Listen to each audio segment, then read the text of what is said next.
Penjajakan koalisi pasca kontestasi, apakah komposisi pemerintahan akan kembali gemuk atau punya penyeimbang yang setara? Akan kita diskusikan bersama dengan Ketua DPP PDIP Sukurna Baban, Jubir TKN Prabowo Gibran Andre Rosiade, dan Direktur Eksekutif Indo Strategik Hoirul Umam. Selamat malam Bapak-Bapak. Selamat malam. Malam Mbak Faza. Selamat malam Mbak, Baik. Bang Syukur. Baik Bapak-Bapak, semoga semuanya dalam keadaan yang sehat dan baik-baik ya Bapak-Bapak ya. Sehat sih sehat, tapi kurang baik-baik ya. Baik, kurang baik-baik. Nanti saya akan tanyakan ya Bang, kenapa tuh kurang baik-baiknya. Tapi saya mau ke Bang Andre dulu. Bang Andre, jadi Prabowo Gibran, khususnya Pak Prabowo ini kan sudah menegaskan akan merangkul semua pihak. Nah, siapa saja nih yang sudah mulai didekati? PDIP sudah belum nih? Jadi begini ya, siapa namanya Faza ya? Ya, Syaza Bang. Begini, Saza. Jadi gini Saza, hampir seluruh partai politik yang ada ini sekarang fokus menyelesaikan rekapitulasi atau tabulasi di internal masing-masing. Tanya Bang Syukur itu, Bang Syukur tuh lagi ngitung tuh suara beliau di Bekasi aman atau enggak gitu loh. Jadi saya rasa Saza ya aman Bang, alhamdulillah. Berarti kita ketemu lagi Bang. Nah, jadi dalam 1-2 minggu ke depan ya seluruh partai politik itu sekarang konsentrasi menyelesaikan tabulasi perhitungan kursi mereka. Ya, sampai maksimal paling cepat 1 minggu ke depan. Nah, nanti komunikasi itu tentu akan dilakukan setelah perhitungan suara selesai. Tapi kalau bicara komunikasi, hubungan, Partai Gerindra dan Pak Prabowo punya hubungan baik dengan seluruh partai yang ada. Sama Bang Syukur hubungan kita baik banget. Meskipun kita berbeda pilihan Pilpres, kerjasama Partai Gerindra dan PDI Perjuangan di parlemen masih terus berjalan gitu loh. Gak ada masalah. Tapi sekali lagi komunikasi urusan 2024 ke depan, percayalah hampir seluruh partai masih menunggu hasil tabulasi C1 di masing-masing internal partai. Kalau sudah selesai nanti di pertengahan Maret atau minggu pertama Maret, nanti akan adalah pertemuan-pertemuan lanjutan. Jadi belum ada pertemuan komunikasi berbicara mengenai peta ya?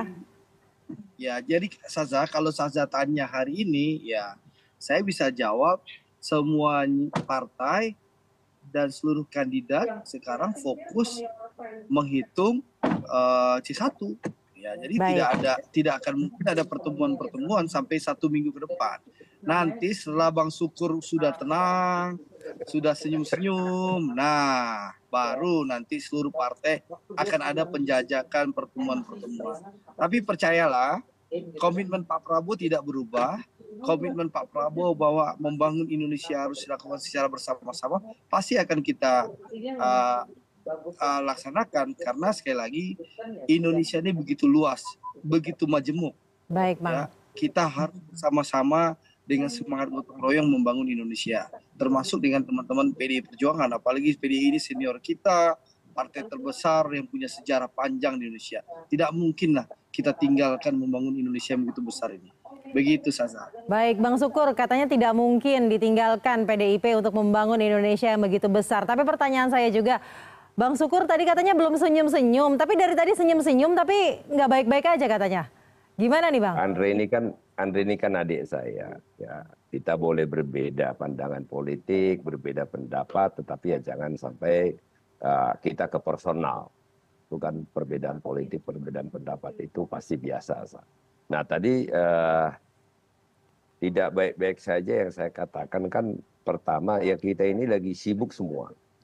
Tadi satu poin dikatakan Andre, mungkin Andre kan sibuknya mentabulasi, jadi cukup mentabulasi. Nah, karena apa yang terjadi, persoalan-persoalan yang timbul di TPS, perhitungan dan macam-macam, Andre mungkin tidak sibuk dengan teman-teman Gerindra, ya. Tetapi kami sangat sibuk sekali dengan urusan-urusan itu, bagaimana persoalan-persoalan yang di TPS, bagaimana persoalan-persoalan perhitungan dan lain-lain, ya. Nah, apalagi kan hari ini coba kita lihat KPU menghentikan perhitungan itu kan hal yang bisa menimbulkan tanda tanya yang sangat luar biasa sekali. Jadi kalau bicara tentang koalisi, saya pikir ini kecepatan dan kepedean. Ini kan masih banyak persoalan yang harus diselesaikan. Nah, kecuali KPU secara resmi sudah mengumumkan siapa pemenangnya dan tidak ada pihak-pihak dan pihak-pihak yang keberatan dengan apa yang terjadi di TPS atau selama proses pemilu. Apalagi kan kita tahu bahwa di Undang-Undang Dasar 1945 pasal 6A itu di ayat 3 kan tidak hanya 50+1, ya Pak Andre pasti tahu juga lah itu. Pasangan calon presiden dan wakil presiden yang mendapatkan suara lebih dari 50% dari jumlah suara dalam pemilihan umum dengan sedikitnya 20% suara di setiap provinsi. Nah, ini masih panjang sekali nih sampai nanti tiba pada sebuah keputusan apakah ini satu putaran, apakah ada pemilihan ulang, apakah KPU kan mengakui ada ribuan di TPS yang masih harus diteliti untuk melakukan pemilihan ulang. Jadi masih sangat dini lah bicara kita koalisi dan macam-macam. Bang Sukur, tapi Pak Hasto sudah memberikan sinyal sepertinya bahwa tidak apa-apa jika tetap berada di luar pemerintahan, Bang Sukur.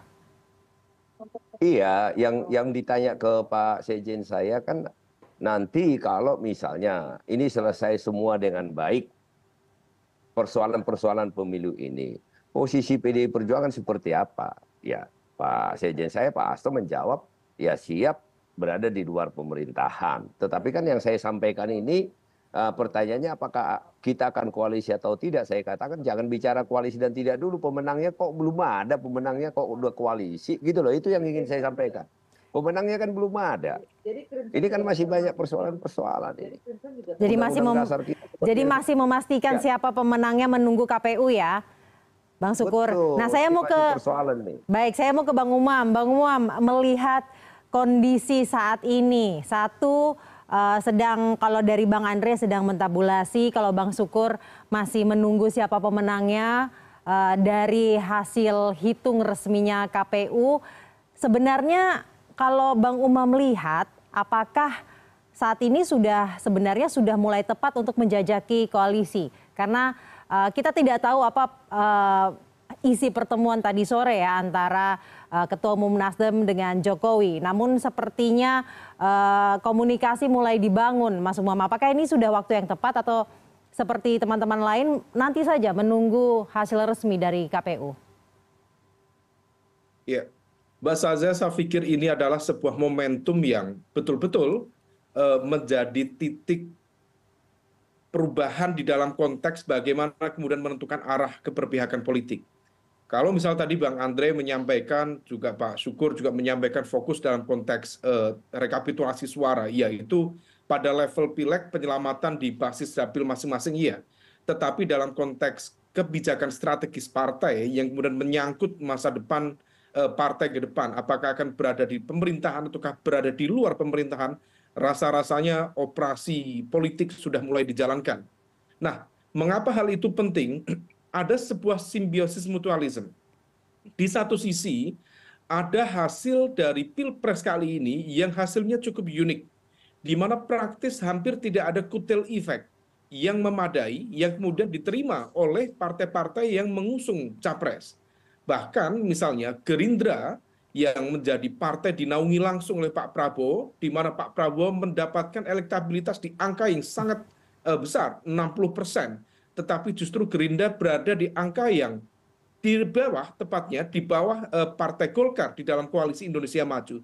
Situasi ini tentu bisa menjadi evaluasi, tetapi di dalam konteks menentukan kebijakan politik ke depan, pemerintahan baru membutuhkan stabilitas politik dan pemerintahan. Ada dinamika yang cukup banyak, ada fase transisi yang harus diantisipasi. Nah, untuk mengamankan langkah itu, maka menjadi wajar kalau misalnya kemudian Pak Prabowo, termasuk Pak Jokowi sendiri sebagai salah satu, let's say, dianggap sebagai sponsor utama di balik kekuatan kubu 02, maka kemudian membuka ruang kompromi, membuka ruang negosiasi, dengan pihak-pihak yang berpotensi kemudian bergabung di pemerintahan ke depan. Dan di saat yang sama, partai-partai politik yang selama ini menunjukkan narasi perubahan, narasi kritis terhadap pemerintah, tampaknya tidak semua memiliki gen oposisi yang kuat, sekuat PDIP. Banyak di antara mereka yang rasa-rasanya tidak siap untuk berhadapan-hadapan secara diametral dengan kekuasaan. Bahkan tidak banyak juga di antara mereka yang siap untuk berpuasa dari kekuasaan. Partai mana saja, Mas Umam? Partai mana saja? Hampir mayoritas, kalau misal kita belajar dari pengalaman sejarah masa lalu, terutama di Pilpres pasca reformasi, hampir merata partai-partai kelas menengah secara elektoral, termasuk apalagi yang di kelas bawah, betul-betul kemudian memiliki tingkat dependensi yang tinggi. Sehingga kemudian mereka betul-betul akan mencari titik selamat.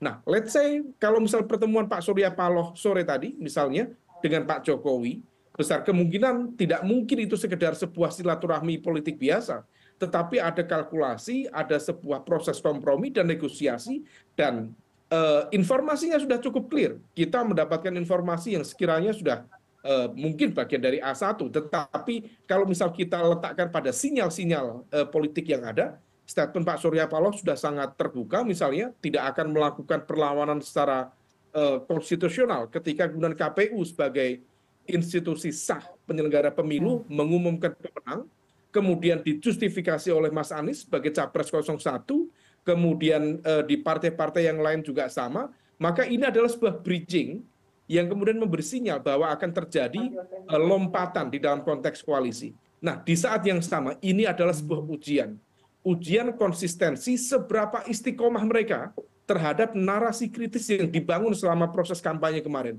Apakah itu hanya sekedar gimmick yang kemudian mencoba untuk membolak-balikan, menghadirkan sebuah sentimen yang ternyata kemudian masyarakat nanti bisa kena prank kalau misalnya kemudian ternyata berbeda. Nah, ini yang tampaknya betul-betul dipikir betul, karena bagaimanapun juga, Mbak Saza, partai kelas menengah dan partai kelas kecil secara elektoral, rasa-rasanya kalau misal mereka berpuasa dari kekuasaan, impact-nya bukan semata-mata sekedar terkait dengan logistik politik, tetapi juga keselamatan, stabilitas internal, dan lain sebagainya. Maka besar kemungkinan mereka akan bergabung dengan kekuasaan, dan di saat yang sama, Pak Prabowo sendiri yang backup dari Gerindra sendiri dengan 13% juga membutuhkan dukungan dari berbagai partai-partai politik penyokong supaya tidak mudah digoyahkan, digoncangkan oleh turbulensi yang di fase transisi biasanya sangat-sangat dinamis biasanya. Yang memiliki gen oposisi yang paling kuat tadi hanya PDIP, jadi ya bisa mungkin tidak kalau kemudian PDIP sendirian, Mas Umam? Itu pertanyaan pertama, namun saya harus jeda terlebih dahulu, nanti saya juga akan tanyakan tanggapannya Bang Andre dan juga Bang Sukur. Namun kita harus jeda terlebih dahulu, nanti saya akan kembali berdialog dengan Bapak-bapak sekalian usai jeda. Tetaplah bersama kami di Pilihan Indonesia.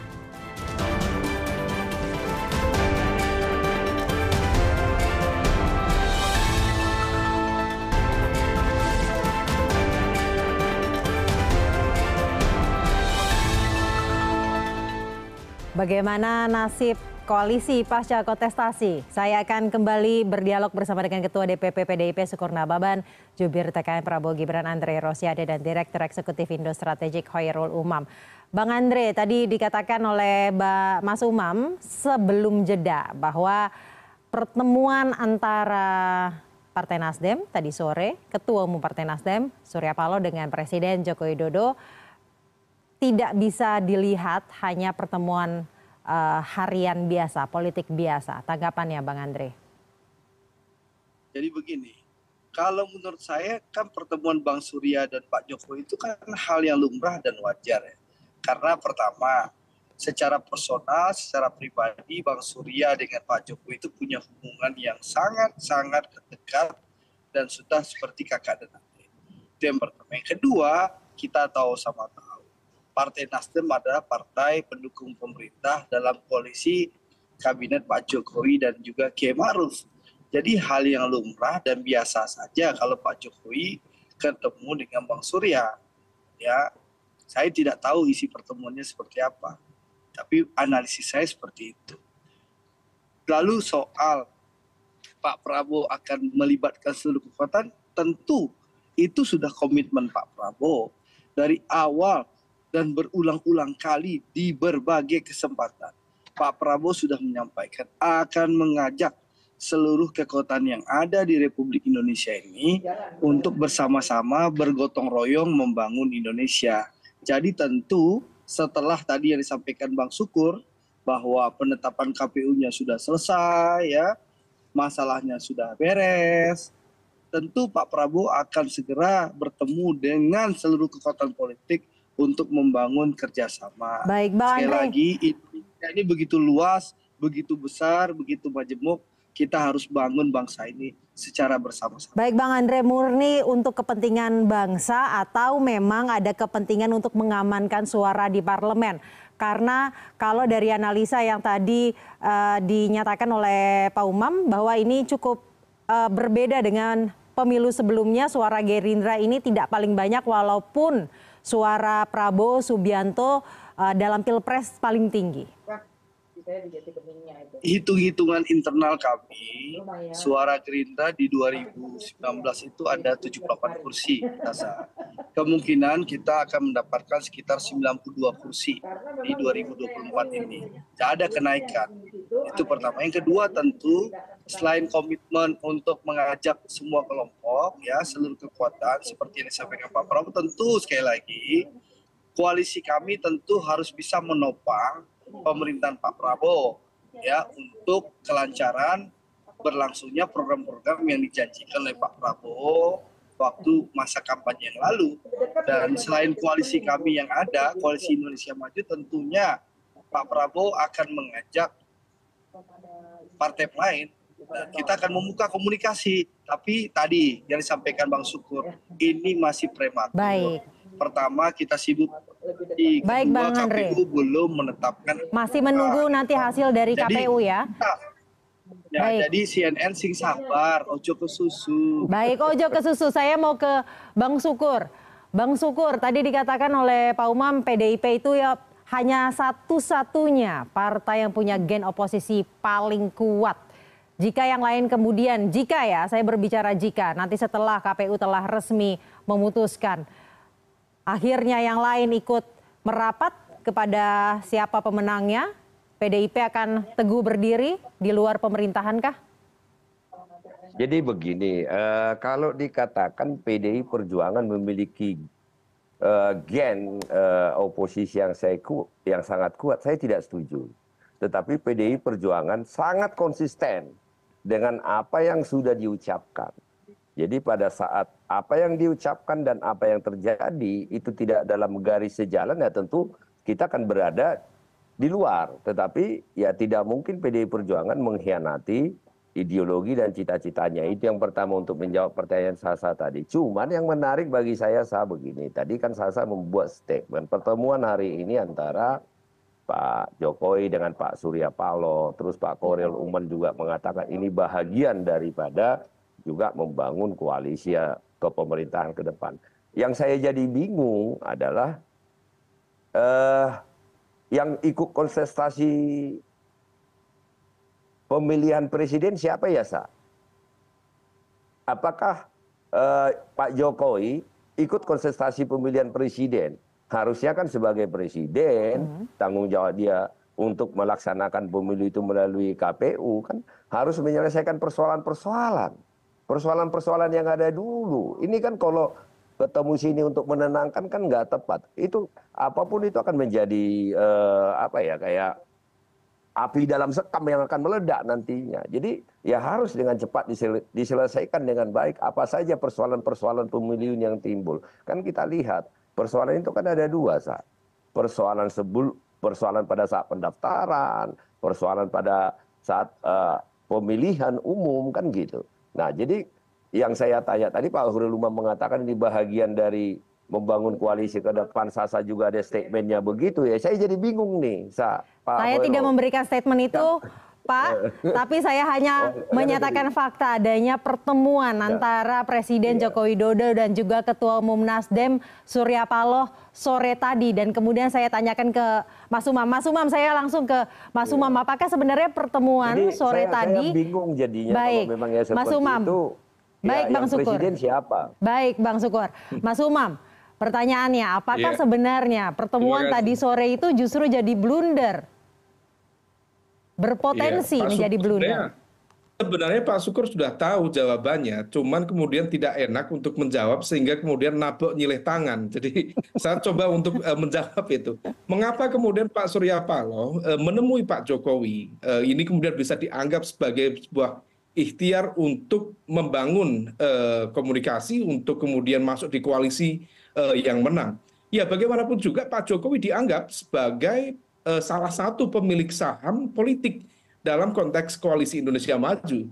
Maka kemudian berkomunikasi dengan Pak Jokowi salah satu adalah sebagai media untuk membuka komunikasi yang lebih luas. Apalagi kalau misal kemudian merujuk pada statement-statement sebelumnya, seolah kemudian meletakkan Pak Jokowi adalah salah satu sponsor dari koalisi Indonesia Maju. Nah maka ini menjadi sebuah fakta yang rasa-rasanya tidak terbantahkan. Kalaupun kemudian dibantah hari ini, that's okay. Tapi kemudian kita cermati perkembangannya, kita uji perkembangannya sampai pada momentum titik 20 Oktober nanti di 2024. Apakah ada di sana atau tidak? Di sanalah kemudian pembuktian fakta atau hanya khayalan. Nah, adapun kemudian tadi terkait dengan konteks partai ya. Ini juga kemudian tampaknya ini kalkulasi politik. Pak Prabowo sendiri akan jauh lebih mudah menjalankan pemerintahannya, akan lebih stabil kalau semisal Pak Prabowo bisa meyakinkan PDIP untuk menjadi bagian dari apa yang misal tadi diistilahkan oleh Pak Syukur, mewujudkan cita-cita bangsa. Itu adalah sebenarnya sebuah keyword yang kemudian bisa menjadi sebuah celah untuk bermanuver. Baik. Nah, karena di saat yang sama, dulu di 2019, kita masih ingat PDIP juga berbesar hati membukakan pintu bagi Pak Prabowo yang waktu itu kalah. Nah, situasinya sekarang kemudian apakah stabilitas politik sebenarnya menjadi kunci di sini ya, Mas Umam ya? Tapi kuncinya adalah apakah kemudian konteksnya adalah Mbak Puan misalnya sebagai komunikator politik terdepan dari PDIP mampu meyakinkan sel-sel kekuatan tertinggi di PDIP untuk kemudian menerima potensi tawaran itu. Baik, Bapak-Bapak. Mohon maaf harus saya potong, Mas Umam. Ya. Mohon maaf harus saya potong, nanti kita akan lanjutkan dialog ini di lain waktu Bapak-Bapak, namun terima kasih atas waktunya telah bergabung malam hari ini bersama kami di CNN Indonesia Pilihan Indonesia. Ketua DPP PDIP Sukur Nababan, Jubir TKM Prabowo Gibran Andre Rosiade, dan juga Direktur Eksekutif Indo Strategik Khairul Umam. Selamat malam. Informasi terkini lainnya masih akan kami hadirkan usai jeda, tetaplah bersama Pilihan Indonesia.